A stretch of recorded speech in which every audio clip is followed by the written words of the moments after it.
We talk a lot about the things that make true crime attractive to its fans. For some people, it is the psychology. For some people, it's the human interest. But I think for each and every person that loves true crime, it really comes down to at least one common denominator. Each and every one of us love to listen to a good story. This week, I'm going to serve you up a story that covers a whole lot of years and a whole lot of people. Imagine living your life not knowing that your father or your husband was a killer. The children and spouses in this story found out exactly that after the man that they knew passed away. They found out that on a different continent, their father had not only killed his parents, but he had served time and then escaped from prison. Does that sound like a story that you may want to listen to? Well, you've come to the right place. My name is Lance, and welcome to episode 98 of Gone But Never Forgotten. Murderer escapes and creates a whole new life. The story of Leslie Arnold.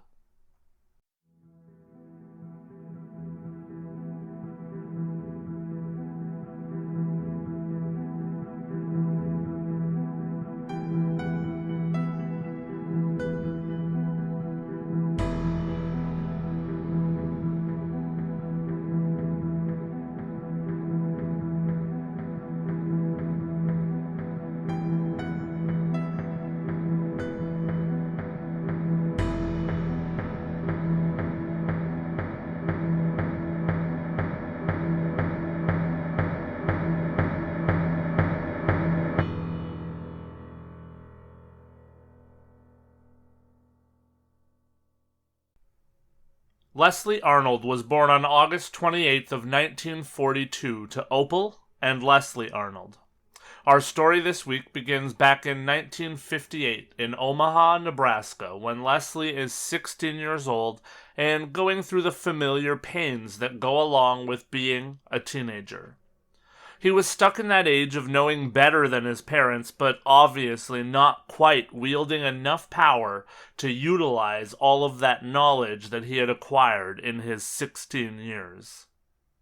One way that Leslie knew that he was wiser than his parents, specifically his mom, was in terms of who he could and should date and who he should not date. This was something that Leslie and his mom differed greatly on. I think that most of us have had a similar experience at some point in our lives. Leslie had been dating a girl named Crystal for about a year, and the fact was that Leslie's mom, Opal, did not like Crystal at all. Leslie would later say that it was Crystal's entire family that his mom looked down upon because of their blue-collar and lower-class nature. Leslie said that his mom saw them as, quote, white trash. On September 27th of 1958, Leslie would ask his parents if he could borrow the family car so that he and Crystal could go to the drive-in theater. His mom's dislike towards Crystal would come up again in an argument, and Leslie said that he got an idea inside of his head. He wanted to show his mom that he meant business and that he was a man who could make his own life decisions. He went into his parents' room and he picked up their .22 caliber rifle. Leslie would say that he only intended to scare his mom, but then she started to laugh at him. She looked him straight in the face, he says, and asked him, quote, "What are you going to do? Shoot me?" unquote. And that is when Leslie shot his mother the first time. Leslie would then say that he stood over top of his mom and fired 5 more bullets into her chest. He said that he could never explain it. He saw that his mom was in pain, and he knew that he didn't want her to hurt anymore, but he said that he just kept shooting. That was the moment when his father, Leslie Arnold, would come through the door and see his wife's lifeless body on the floor. Dad immediately turned and came at Leslie, with Leslie managing to duck one wild swing, and then he shot his father 6 times as well, killing him on the floor right beside his wife.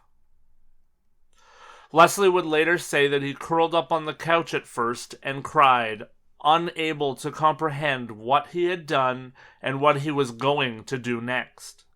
However, within an hour, he said that he hatched his plan to move forward. The first thing that he did was hatch a plan to take care of his younger, 11-year-old brother. He immediately told family that his parents had to leave town to go and look for his senile grandfather who had wandered off in Wyoming. He made arrangements in their stead for his brother to stay with other family members who lived close by. Then, Leslie carried on with his plans for the evening. He picked up Crystal in the family car, and they went to the drive-in to see the movie The Undead. Leslie would later say that the evening was dreadful because of his guilty conscience over what he had done.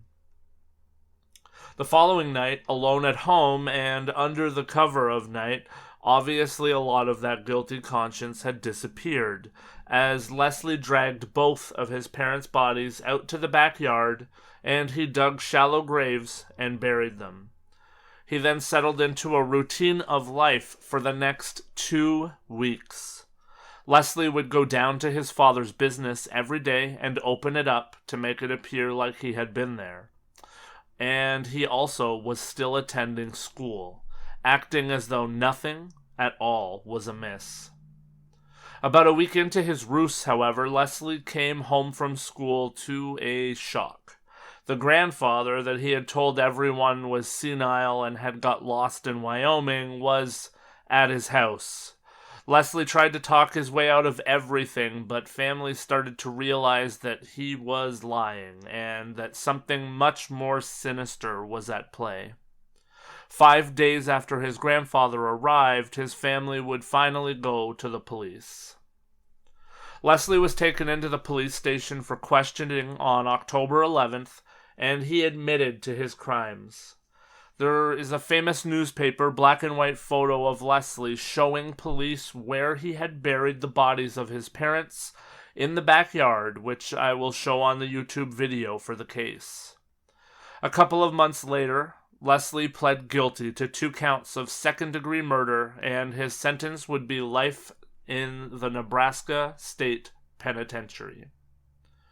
The plus side for Leslie was that at the time he faced 10 years in prison because the state's pardon board often commuted life sentences to a set number of years for parole eligibility.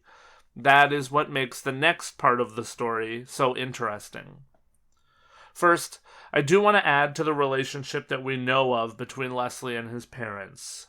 Leslie was a known member of the school marching band, the school dance band, and the ROTC band at his high school, and he was a good student. However, people said that he was very high-strung and that he had deep-rooted anger issues that stemmed from a lot of resentment towards his mom. Leslie would later tell psychiatrists that his mom was very domineering and that he felt like he couldn't do anything to make her happy. His feelings about the way that she treated him were corroborated by others as well. It's also been rumored that Opal may have been admitted a few times to the hospital for mental health issues of her own, and that may have been a part of the problem that existed and grew between her and Leslie. Of course, all of this is to say that there was no reason here for murder, of course. I just wanted to finish off that part of Leslie and his story. In prison, by all accounts, Leslie was a model prisoner. He was found by prison officials to be very eager to work, and it was said that even in prison, he had continued to pursue his love for music and his love for the saxophone by playing in the prison band. Everyone that worked at the prison assumed that Leslie would make parole at his first chance because of his behavior and because he had committed his crimes at such a young age. Everyone believed that Leslie would be one of those cases where he would serve his time and still make something of himself once he was back on the outside. They would wind up being more correct than they could have ever possibly known. Even though all signs pointed to the fact that Leslie was nearing the end of his prison sentence, it seemed that in 1967 he decided that the end of his time behind bars was not coming fast enough for his liking. It was then that he started to hatch a plan with fellow convicted killer James Harding. The two made a plan to break out of the trusty dorm, which was the name for a secured facility on the grounds of the prison that was used for lower risk inmates who were getting closer to their parole release dates. The two inmates convinced another recent parolee to toss a tube with saw blades and rubber masks over and into the prison yard, where the two men retrieved that package. They then hid the saws and masks inside of the room where the band practiced music, and they sawed through the bars that were over a window and held everything in place with chewing gum. Then came the night of the jailbreak, July 14th, 1967. The two men used rubber masks and made it appear that they were in their beds. They then made their way to the music room. Once there, the two inmates jumped out the window, climbed over the barbed wire fence, and ran into a clearing where the other recent parolee was in wait with a car. The three then drove to Omaha, where a childhood friend of Leslie was there to give them clothes, money, and tickets for a 3 a.m. bus that was headed for Chicago. Leslie and James got such a clear break that they were already on that bus and halfway to Chicago by the time that the prison guards realized that they were missing. James, who was recaptured less than a year after their escape, said that the last time that he saw Leslie was just a few days after they landed in Chicago. The two men had never seen one another again. James said that Leslie had told him that he had already found a job working as a cook in a restaurant called David's in a Polish neighborhood, and that he had already found a woman to hook up for cover. That woman was Jean Bouvier.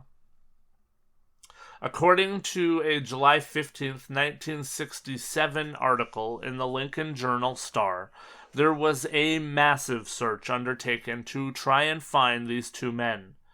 There were land and air searches done in 4 states using helicopters, fixed-winged aircraft, soldiers, police sheriffs, and police officers. It was said by many that their escape was the cleanest that they had ever seen, and in point of fact, it is to this day still the last successful escape done from the Nebraska State Penitentiary. Leslie would move in with Jean Bouvier and her 4 daughters. He assumed an entirely new name and persona as he became John Damon. John Damon was a traveling salesman, and as such, he and his new family would move. The family would first move to Cincinnati, and then later they would move to Miami. One of his stepdaughters said in an interview with Omaha.com that she remembers when John Damon first came home with her mom. She said that John was a nice man and quiet. She said that he didn't eat very much, and he didn't ever talk about himself. John and Jean didn't date for very long, as John moved in, and they got married in a civil ceremony on November 25th of 1967, only 134 days after Leslie, or John, had escaped from prison. John was 25 years old now, and Jean was 34. She was an attractive woman who had pizzazz and style. She was a good catch for a young man who was just trying to disappear into an entirely new life. With their union, Jean instantly saw improvement and stability in the lives of her children, who were 14, 12, 9, and 5 at the time. The family moved from a rougher neighborhood to a middle-class neighborhood, and her daughters had a male role model within their lives. In return, the man that she married went from being Leslie, an escaped prison convict, to John, a married father to 4 daughters. Even the daughters remember thinking that John must have been crazy to take on such a family. The family would come to find out that John Damon had grown up in an orphanage. John would obtain fake identification in the form of a forged Illinois birth certificate that allowed him to forevermore become the new man that he had quickly built upon escape from prison. Jean's daughters remember a man who didn't socialize a lot, but would play gigs from time to time with his beloved saxophone, which he had never stopped playing. Then came the change from a cook at David's to that aforementioned salesman. John found his way into being a middleman between distributors and potential customers. He sold many things over the years that included linens, chemicals and supplies, musical instruments, and even vending machines at one point. The girls remember a man who always was dressed in a suit and would even be away for a week at a time. He worked hard and he made a lot of money. His work was likely why the family all moved out to Cincinnati in 1969.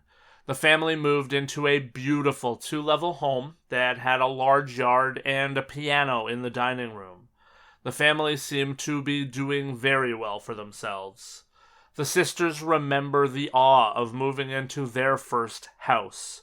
They saw John as the savior because he moved them to that life from the wrong side of the tracks in Chicago. The girls seemed to have very fond memories of John Damon. They said that he was the only man that they had ever called Dad in their lives. They said that he instilled a strong love for music in all of them, and a particular love for jazz music. One of the daughters, Deb, says that she remembers John teaching her how to play piano in that house. One interesting fact that came out is that the girls all said that John was loving and caring, but he was also strict and unforgiving, which of course is interesting as that is something that John, as Leslie, had said about his own mother. He said that her strict and unforgiving ways were what drove him crazy. So, in the end, he seemed to have developed a parenting style that was similar to his own mother's. Some combination of that and going through the prison system where things were regimented obviously made John the man that he was. The family would again move in 1971, and it was a strange set of circumstances that led to that. One of Jean's daughters, Kelly, remembers that Jean and John went to the Bahamas for a vacation, and that when they stopped in Miami, Jean never returned to Cincinnati at all, and instead stayed in Miami to find a new home for the family. Meanwhile, John actually came back to Cincinnati with the girls to prepare for the move. Not too long after that move, though, the girls remember John getting restless and that he wanted to move again, this time to Costa Rica. He said at the time that he wanted to move there because the cost of living was so low and it would be a positive change for the family.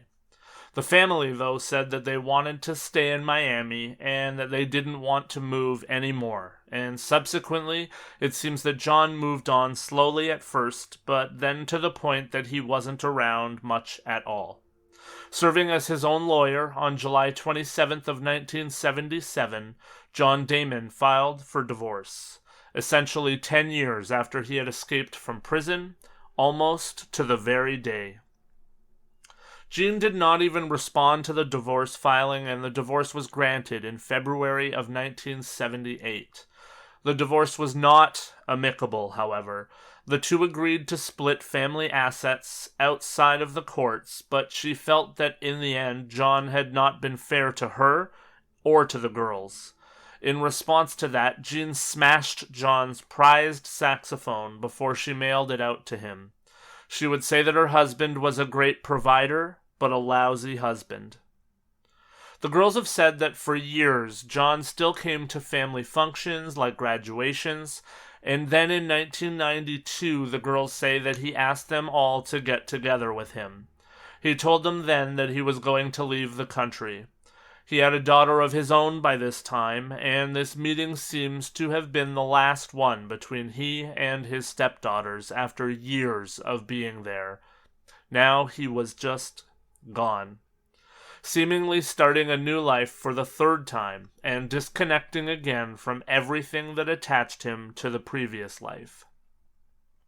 A lot of the third life that Leslie, or John, lived comes directly from a story that was done in the Omaha World Herald by Henry J. Cordes on April 30th of 2023.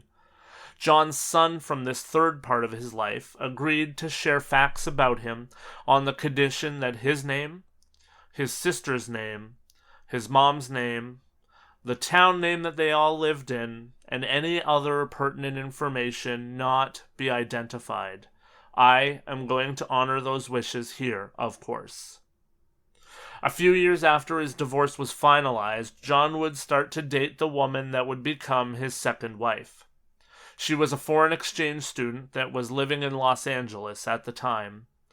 The two would get married in 1983, and then in 1986, John became a biological father for the first time in his life, as his wife gave birth to a baby girl. His son would then be born in 1991, 5 years later. For a long time, the family lived in the area around Los Angeles. They lived in Long Beach, they lived in Torrance, and they lived in Glendale. John continued to work as a salesman. He had even incorporated his own business, which was called Damon. Then, in 1992, things changed, and again seemingly out of nowhere, John told his family that they needed to leave the country. What John told his family was that after the Los Angeles riots, he felt that the country had changed, and that it was not a safe place to be or raise a family. With the benefit of hindsight and information, though, one has to wonder if this was like when he wanted to move to Costa Rica. I wonder if something spooked him, and he thought that someone had still followed his trail. His wife did not want to move at first, but she did eventually acquiesce, and the family prepared to move. His family now says in hindsight that this was not the only strange thing that he had done, as around the same time, John had a mole removed from his cheek that he had always had. That mole was mentioned on every FBI posting about Leslie Arnold. People wonder now if he knew that technology was advancing rapidly and that technology could certainly still track him down after all of the years that had gone by. The family first flew to New Zealand in 1992, and they lived there for 5 years, and then they finally moved one more time to Australia in 1997. His children remember him as being a loving and doting man who told them that they had profoundly changed his life. He said that he wanted the best for them, and they said that he was not overbearing on them at all. In fact, when they heard about how he had parented his stepdaughters after he passed away, they were shocked. They also said that he instilled in them, too, that same passion, and that same love for music. Interestingly, even though he told his children that he used to play the saxophone, they never saw him play the instrument, even after his son, too, started to play the saxophone. John told his family that he had grown up in a Chicago orphanage, and when they asked more questions, he simply said that his childhood had been a difficult time and he didn't want to revisit it. He said that he had no desire or need to learn anything about his birth parents. Looking back, his kids have said that they believe that they were raised on partial truths that would come up over time. For example, he had told them that he had previously worked as a dental technician. However, what he did not tell them is that he was a dental technician in prison. John would travel back and forth to the United States at various times for his work and traveled to California on an extended business trip at the time of the 9/11 attacks. When he returned home from that trip to Australia, he didn't ever travel overseas again after that, and he did continue to do his sales work, but it was all over the phone. Not long after that, he started to deal with blood clots and complications pertaining to blood clots. He was diagnosed with deep vein thrombosis, and the blood clots would continue to cause problems for John until he died from them on August 6th of 2010. He would collapse at home on that day and pass away. The obituary for John Damon said that he was 69 years old, but Leslie was just days short of his 68th birthday. John's son was 19 years old at the time that his dad died, and he knew that he wanted to know more about his legacy and get answers to some of the questions that his own dad didn't seem to want or need. He even went to Chicago in 2018 and tried to find the orphanage that his father had spoken of. He took his dad's birth certificate to be looked at by the orphanage, and that was when he found out that the birth certificate was indeed a fake. At that point, he reached out to John's stepdaughters, and they too said that they had only known the orphanage story. Then in 2022, the son decided to get his DNA analyzed. In August, the son was very excited when he was alerted that there was a close match. However, he very quickly found out that he was not speaking with a close relative. He was in fact speaking with a deputy U.S. Marshal from Omaha. Marshals would fly out to Australia and they would gather evidence and information on John Damon, and then not long afterwards they closed the case on the missing fugitive William Leslie Arnold. All that is left now is what they jokingly refer to as their new dysfunctional family that's made up of John's stepdaughters and John's biological children, as well as John's first biological grandson.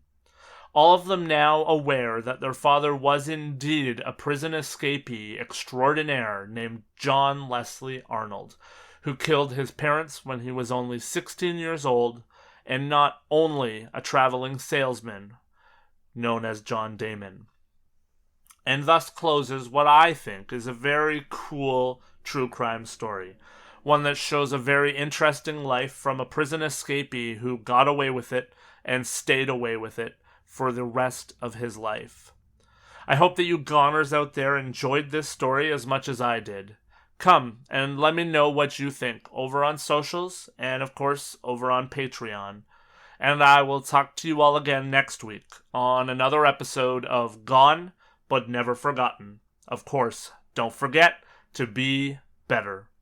See you next week.